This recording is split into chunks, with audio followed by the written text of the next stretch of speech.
Hello, ladies and gentlemen, boys and girls, football fans of all ages. This is Tim May along with Bill Rabinowitz. Hey, Bill, we just sat through Urban Meyer's, and I've sat through is kind of the key term there because in his mind, there is no game this week. There was no game last week. It's only about practice on Tuesday as he tries to keep his team definitely focused. Now that we know they've gotten themselves back into the picture, now it's kind of like off to the side, but into the picture for the college football playoff consideration. It is not plausible. Before last week, after that Iowa debacle, you figure it's over. I mean, you can't overcome that kind of loss.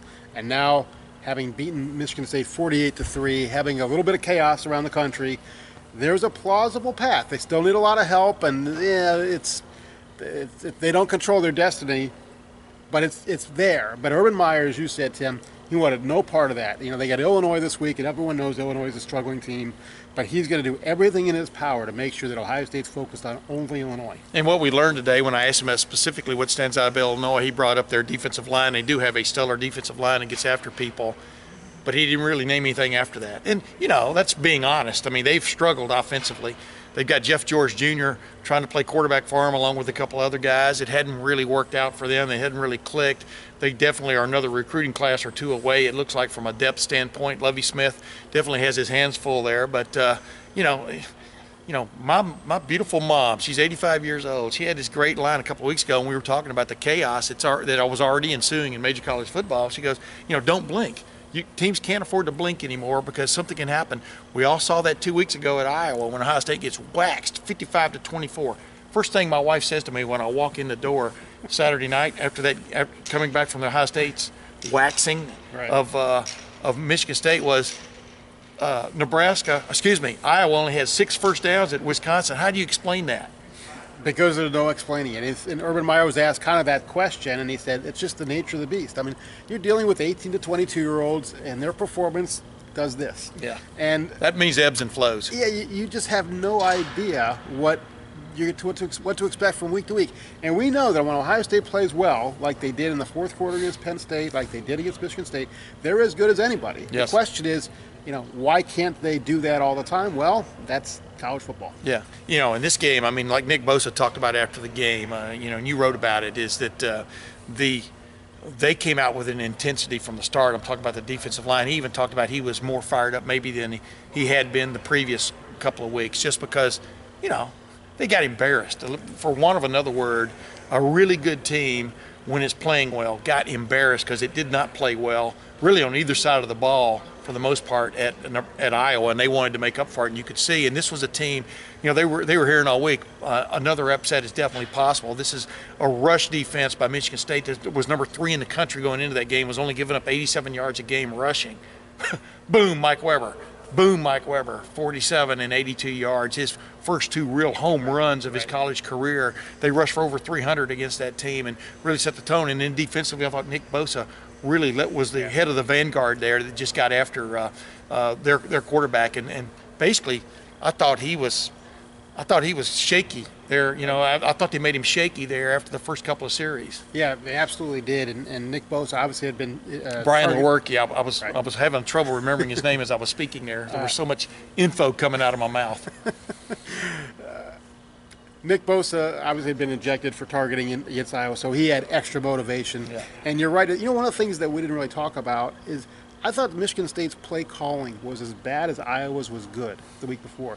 They threw a bunch of these low percentage, kind of odd angle passes. They were just trying to get something going, man. After a while, they were just trying to complete a pass. Right, but they were low percentage passes to begin with, I thought.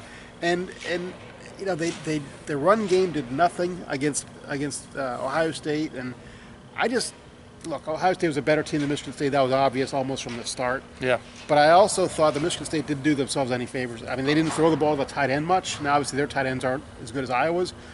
But the whole thing, I didn't quite understand what Michigan State was trying to do. I think Michigan State was trying to do what it had done the week before, which had worked for them, was to control the football, set up the run with the pass, although they haven't been set up the pass with the run, although they haven't been a very good run team this year on a consistent basis. And they kind of got boonswoggled. I keep making up words every week, but they kind of got boonswoggled the same way Ohio State did the week before. You know, when it was 17-all, and then suddenly it was 31-17 at the halftime, and Ohio State really couldn't run the ball. We were all on top of, why did J.K. Dobbins only get 6 carries and Mike Weber 5 in that game? Well, as Urban Meyer said, he gave a mandate, as he called it, to his offensive staff, Kevin Wilson and Ryan Day and Tony Alford and Greg Studraw. And Greg Studraw really was the one pushing for a more power running game right up the. I mean, they even put in a draw play. They haven't run a draw play in forever. Right. And Weber goes. I think that was the one he went 82 on. But bottom line is, they went back to basics, and it definitely worked, just like they did in 2015. Right. When they got boonswoggled. Is that the right term? It is now. We got boonswoggled by Michigan State, and Ezekiel Elliott only had 12 carries, and we definitely heard about it. One of the great interview days, post-game interview days in Ohio State history, but not necessarily the way they would look at it. Come back and they, in the second half especially, ran it down Michigan's throat. You saw the exact same thing of what they did against Michigan State. Ohio State is a run-first team. Everything is based off their run game, and when that gets clicking, then they become so much more dangerous. And you saw, in the start of the third quarter, when J.T. Barrett hit Ben Victor on that deep pass. Well, it's because Michigan State was man-to-man coverage because they had to respect the run. That's what Ohio State does. They're not a team that ideally is going to throw for 300 yards unless it's open. They're not that kind of team, and they shouldn't be. I mean, this is a team that's based, and Urban Meyer said over the years, this is a team that's based on a power run game, and everything comes off of that. Mm-hmm. And that's what they did against Michigan State. And so, they should be able to do it this week against Illinois. Again, Illinois is just, they're not very good. And so the attention this week is going to be, okay, what does Ohio State have to do to really get themselves in position for the playoff? I don't know that they can do that all by themselves. They can't. They need some help still, but the question's there. I think the phrase this week should be keep on keeping on. Because if they can just grab that momentum, seize the momentum like they had through the first half and early second half against Michigan State, they're going to be okay. I mean, like you said, against this team. And, as you look at this game, I mean, you look at what the big picture, as I pointed out in the paper in my OSU Insider on Monday, my opinion, the best case scenario for Ohio State is, number one, Ohio State has to win out. Well, that's a given. Right. Ohio State wins out. They are best served if Alabama wins out, because Alabama would then beat Auburn, which is now the hot 2-loss team in the country. Right. Then they will have beaten Georgia, which will give Georgia its second loss. Right. Boom, those two teams are gone out of the picture. Alabama clears the table from the Miami wins out, which means it will beat Clemson in the ACC championship game. Boom, there's a 2-loss team gone, probably, because they're not going to finish as strong as Ohio State did if Ohio State wins out. And then Oklahoma, I think, winning out just sort of like in some weird way strengthens Ohio State's resume, because that is a loss, but to Oklahoma, but it gets any kind of other weird scenario from a Big 12 school out of the way. I don't see a Pac-12 school making the playoffs this year. I agree with you. If that scenario plays out. I agree with you. And that's what I'm going to Notre Dame is now gone. And checking Tuesday's dispatch later today, Monday. That'll be the story I'm kind of writing, is concentrating on the playoff and what it. The way you outlined it, Tim, is pretty much the way I see it too. Yeah. I'm not so sure that Ohio State gets in ahead of Clemson. I think that's going to be, some of it depends on how Ohio State wins. Well, to me, the conundrum is, I think the ACC champ gets in. Right. But I think if it's a one-loss Miami and a one-loss, see, I don't buy this putting two teams in from the same conference if they both have losses. That's my deal. But you're right. If Clemson upsets Miami, then there's going to be a conundrum there, because Miami is going to be up there this week. Sure. You agree? Absolutely. And because Miami, of course, hasn't lost. But even if Clemson has to lose, let's say Miami beats them in a close game in the ACC title game, then Clemson's loss will have been to Syracuse, and the committee's already said they're kind of semi-discounting that because of the quarterback injury. See, to me, that is totally bogus. I agree. I mean, I agree with you. I mean, when Kirby Hocutt talked about that last week, or 2 weeks ago, I went, they were losing when he got hurt, number one. Number two, defensively, what happened to Clemson in that game? I watched the whole game at Parker's Smokehouse in East Lincoln. I mean, they got beat. They were beaten soundly that night. Right, but that's one. But again, that's going to be the conversation they're going to have. And this is all predicated on Miami beating them in a close game. If Miami blows them out for some reason, I think that makes it much better for Ohio State. That's why I thought the results this week were good for Ohio State. It wasn't just the Notre Dame loss to Miami in Miami. It was that they got blown out. Yeah, and of course, what Clemson has going for it is the fact it is defending champion. It may get a benefit of a doubt in that regard, Subconsciously, yes. but it's not the same teams it was last year with Deshaun Watson.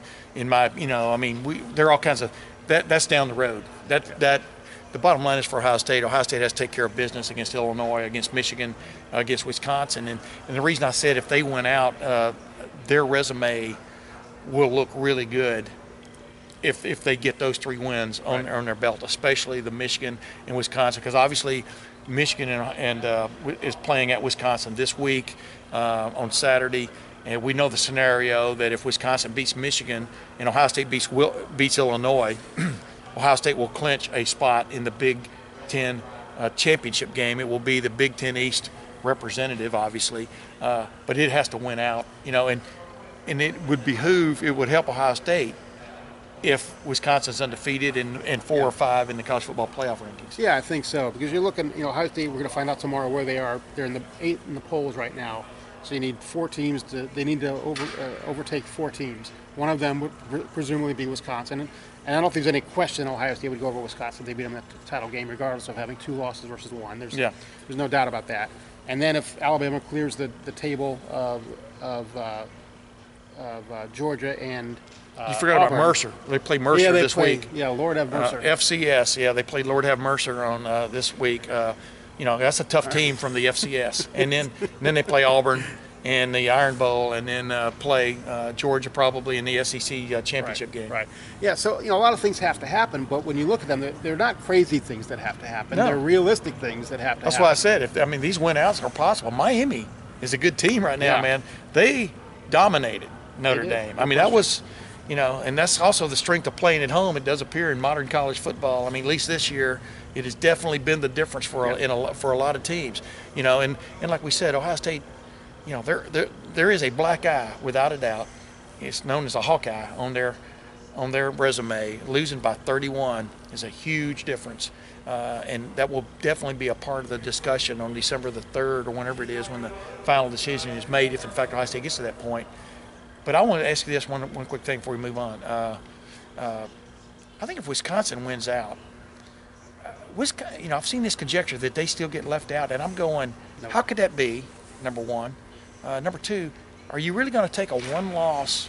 Are you really going to take 2 teams from for example, the ACC over an unbeaten